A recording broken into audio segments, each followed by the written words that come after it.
Pemerintah memutuskan untuk memperpanjang pemberlakuan pembatasan kegiatan masyarakat (PPKM level 4) di sejumlah wilayah Pulau Jawa dan Bali hingga 2 Agustus. PPKM level 4 kembali diperpanjang guna menekan lonjakan kasus virus corona. Menghadapi wabah corona tentunya perlu kerjasama semua pihak, bukan hanya pemerintah. DPR sebagai perwakilan rakyat kehadirannya sangat dinanti. Sempat muncul wacana gedung DPR akan dijadikan rumah sakit darurat COVID-19 hingga isolasi. Namun, Wakil Ketua DPR RI Sufmi Dasko Ahmad menyatakan gedung Nusantara 1 DPR tidak layak dijadikan rumah sakit darurat COVID-19. Banyak yang memang mesti dipertimbangkan setelah kita melihat kondisi lapangan. Tentunya teman-teman wartawan sudah melihat sendiri bagaimana situasi dan kondisi gedung DPR. Kami menyambut baik usulan-usulan yang intinya ingin membantu masyarakat luas, tetapi kita hari ini meninjau kesiapan teknisnya apakah memungkinkan atau tidak. Anggota legislatif pun diwacanakan akan memotong 50% gajinya untuk membantu masyarakat terdampak pandemi COVID-19. Salah satu solusi yang bisa dilakukan ialah membantu warga terkonfirmasi positif COVID-19, pasien yang sedang diisolasi mandiri, dan kelompok terdampak secara ekonomi untuk memenuhi kebutuhan hidup sehari-hari karena kebijakan PPKM. Akankah hal ini terwujud dan berdampak? Kita akan ulas lengkapnya di Indonesia Bicara.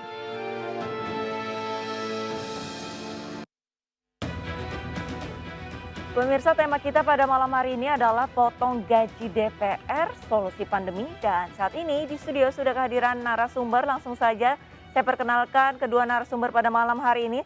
Ada Profesor Hamdi Muluk, Guru Besar Psikologi Politik Universitas Indonesia, dan Bapak Saan Mustafa selaku anggota DPR RI. Selamat malam Bapak-Bapak. Selamat malam Mbak Lita, selamat malam Kang Saan, selamat malam para pemirsa di seluruh Indonesia. Oke, ini untuk pertama pertanyaan ini mungkin ke Kang Saan dulu ya. Kang Saan, ini menurut Anda untuk dari kebijakan pemerintah dalam menghadapi atau mengantisipasi adanya pandemi di Indonesia ini sebenarnya sudah sejauh mana sih, efektif atau tidak? Ya, selama pemerintah menjalankan PPKM darurat ya, terus diperpanjang 5 hari PPM level 4 dan sekarang diperpanjang sampai 2 Agustus, kita melihat tren penurunannya sangat signifikan, terutama terkait dengan soal mereka yang terkonfirmasi positif COVID harian. Itu turunnya kan sangat signifikan. Nah, itu saya katakan menjadi salah satu keberhasilan pemerintah dalam penanganan COVID-19 ini. Nah, di satu sisi juga pemerintah mendengarkan mereka yang terdampak PPKM darurat. Nah, pemerintah pun mendengar dengan cara memberikan ruang selama 5 hari kemarin itu dibuat level 4, di mana pasar tradisional, pedagang-pedagang rumah makan pinggir jalan diberikan kelonggaran untuk buka. Dan sekarang sampai 2 Agustus pemerintah pun memberikan kelonggaran buat dunia usaha untuk membuka. Misalnya orang boleh makan di tempat, mal buka sampai jam 5 sore dan sebagainya. Nah, ini sekali lagi di satu sisi pemerintah mengedepankan soal keselamatan jiwa dan kesehatan masyarakat. Di satu sisi juga pemerintah mendengarkan aspirasi yang terdampak dengan memberikan beberapa pelonggaran. Tapi catatan bahwa penerapan prokes ini harus tetap menjadi hal yang terpenting. Harus dipatuhi dan disertai dengan tindakan bagi mereka yang melanggar. Baik, berarti dari sudut pandang Kang Saan ini untuk tindakan ataupun kebijakan dari pemerintah ini cukup efektif.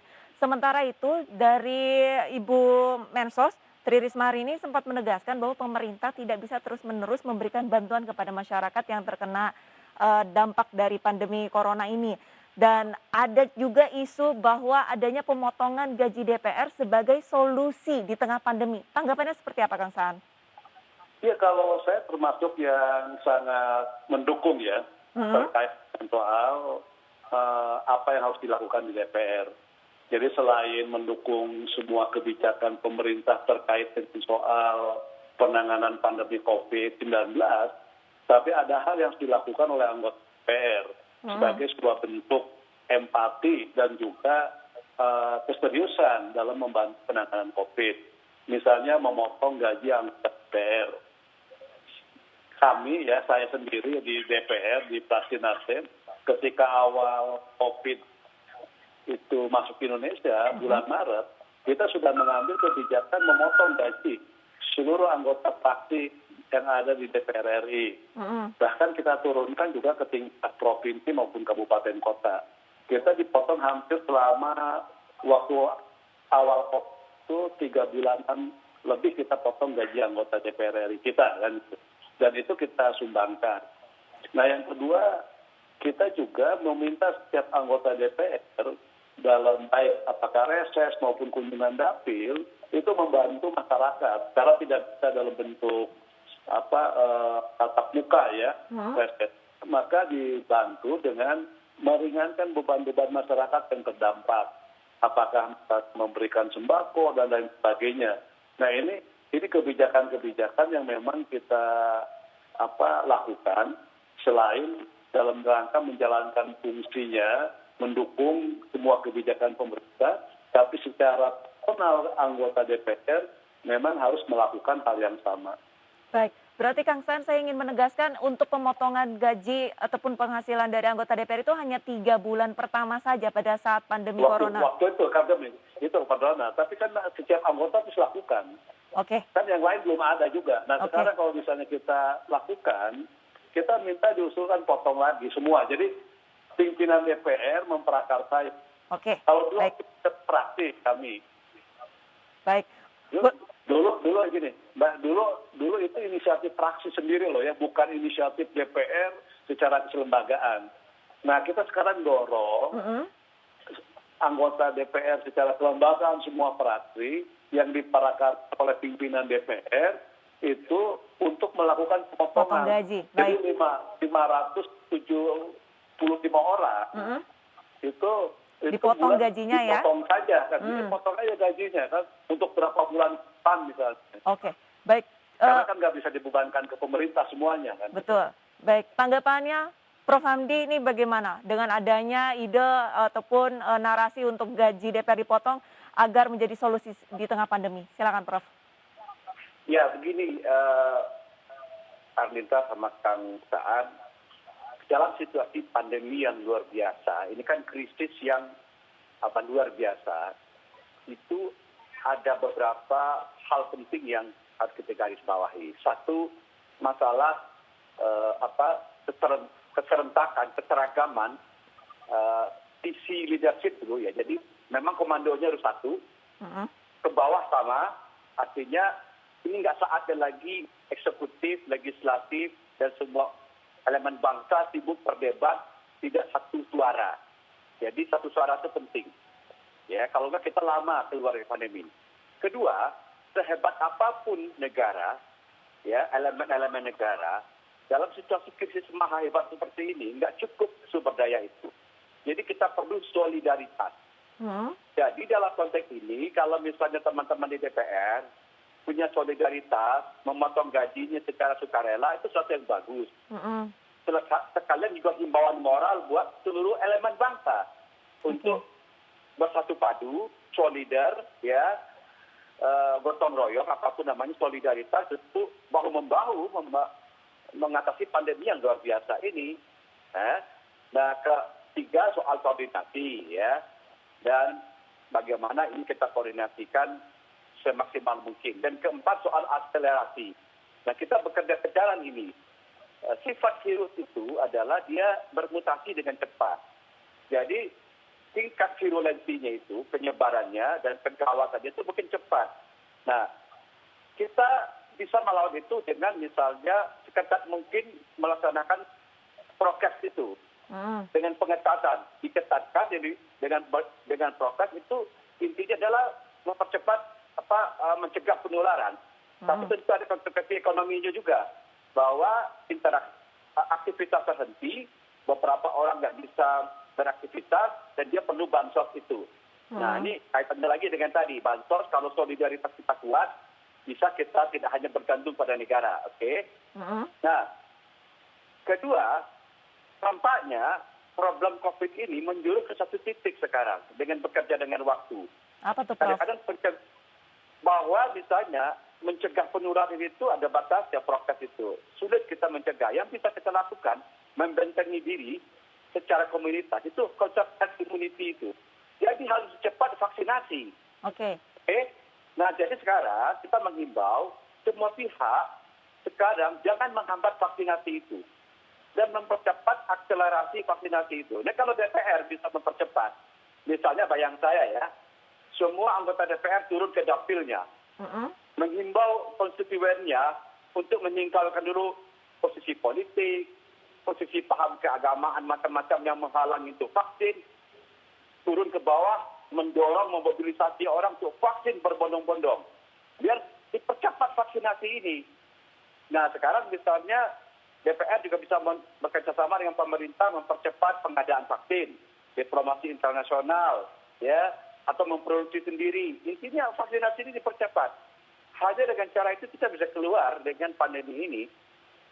Jadi itu sudah dibuktikan oleh Inggris, dibuktikan oleh Amerika dan beberapa negara bergerak ke situ. Ya, ini kita bekerja dengan waktu, Mbak. Jadi sekarang akselerasi itu kata penting. Baik.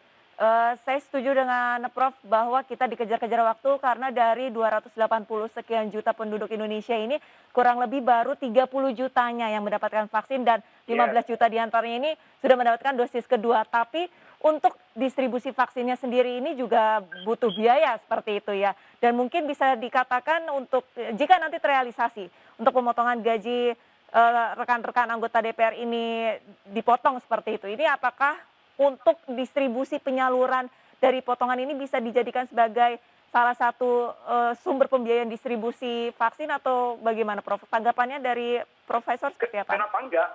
Kenapa enggak? Jadi menurut saya sekarang apapun yang bisa kita lakukan dari prinsip solidaritas tadi ya untuk mempercepat, mengakselerasi ya satu ya pertama tadi juga memobilisasi ketaatan pemerintah. Ini kan juga bisa teman-teman DPR turun ke dapilnya, atau anggota DPR itu kan punya fraksi-fraksi itu punya hubungan dengan kepala-kepala daerah yang satu partai lah kira-kira kan lebih gampang komunikasinya.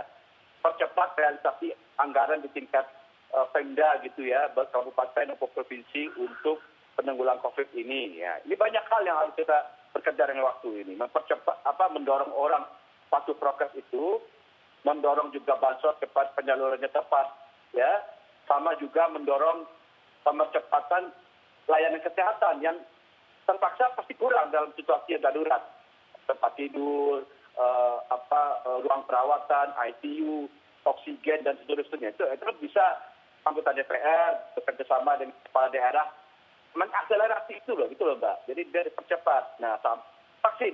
Jadi itu saja kita kerjakan, kita mungkin lebih optimis keluar dari pandemi ini lebih cepat, gitu. Baik. Ya, kita kembali ke Kang Saan. Kang Saan, pada saat awal pandemi, tadi Kang Saan sempat menyampaikan bahwa fraksi Kang Saan ini yang pertama kali mencetuskan adanya pemotongan gaji dan disumbangkan seperti itu ya. Dan untuk yang periode kali ini ingin semuanya anggota DPR ini dipotong gaji. Kalau tanggapan dari teman-teman dari fraksi lain seperti apa?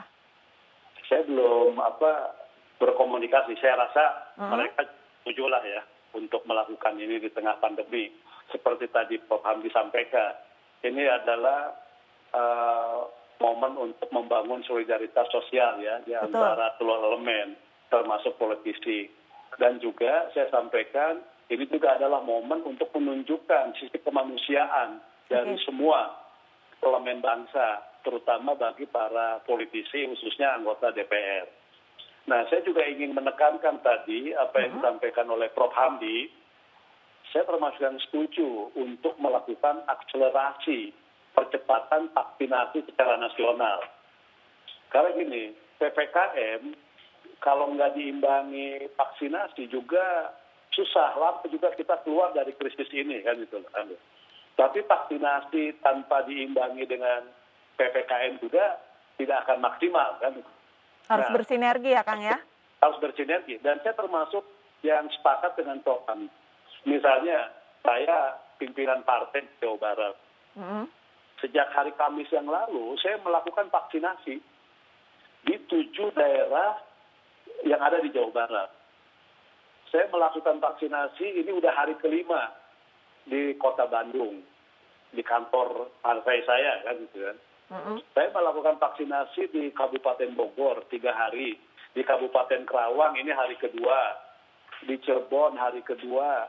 Tadi saya baru meninjau vaksinasi yang dilakukan di Subang. Besok saya lihat vaksinasi yang dilakukan di Garut. Nah, hari Rabu saya melihat vaksinasi yang dilakukan di Kota Bogor. Nah, ini dilakukan oleh kita. Saya memahami pemerintah juga punya keterbatasan. Sementara kita harus melakukan vaksinasi secara cepat. Maka kita dapat vaksin dan kita operasional kita lakukan sendiri kan. Itu kan mengurangi beban pemerintah, tapi masyarakat bisa terlayani dengan baik. Saya melihat Prof. Hamdi tadi di Subang, itu antusias masyarakat untuk melakukan vaksin itu luar biasa. Jadi baik dari anak usia 12 sampai yang usia udah sepuh itu datang untuk melakukan vaksinasi. Yang harusnya hari ini saya kemarin di kantor partai saya ini harus sampai hari Minggu, saya perpanjang hari ini. Jadi 5 hari. Hari ini masih lakukan vaksin di depan kan gitu loh. Jadi saya termasuk yang sepakat dengan Prof. Andi, semua elemen partai politik dan yang lain yang punya kedekatan dengan kepala daerahnya atau kepala daerah adalah kader itu bahu-membahu melakukan vaksinasi secara maksimal, secara masif, terutama ke daerah-daerah. Bahkan kalau dulu kita melakukan vaksinasi secara door to door, dalam melakukan jemput bola langsung kan gitu. Itu, Mbak. Baik. Mungkin terakhir dari Prof. Hamdi, kalau misalkan semuanya terrealisasi, bersinergi, seperti itu tidak hanya anggota DPR yang memotong gajinya sekian persen untuk warga ataupun masyarakat di tengah pandemi, ini apa? Saya ingin ngasih kata terakhir ya. Gini, kita harus melihat sekarang bahwa PPKM sudah kita jalankan, tapi kasus kan masih tinggi. Ini artinya apa, Mbak? Bahwa sekarang penyebaran itu berada di tingkat komunitas terkecil, di RT RW, di rumah tangga. Jadi sekarang tolong RT RW kelurahan ini diberdayakan ya untuk misalnya mengelola isoman, ya, mengelola obat-obatan untuk mempercepat vaksin. Karena sekarang sentrum itu sudah pindah ke tingkat yang lebih mikro. Jadi penanganannya itu sekarang di tingkat mikro sekarang. Itu yang perlu dibantu sekarang. Baik, terima kasih banyak Prof. Hamdi dan Kang Saan atas waktunya berbincang bersama kami di Indonesia Bicara, dan semoga semua elemen ini bisa bersatu padu, bisa bersinergi, membantu bahu-membahu, gotong royong seperti itu ya, membantu warga yang terkena dampak corona. Dan untuk ekonomi Indonesia juga semoga cepat pulih. Terima kasih banyak. Terima kasih. Prof. Hamdi sehat selalu ya, Prof. Salam hormat. Pemirsa, perbincangan akan kami lanjutkan pada segmen berikutnya di Indonesia Bicara. Tetaplah bersama kami.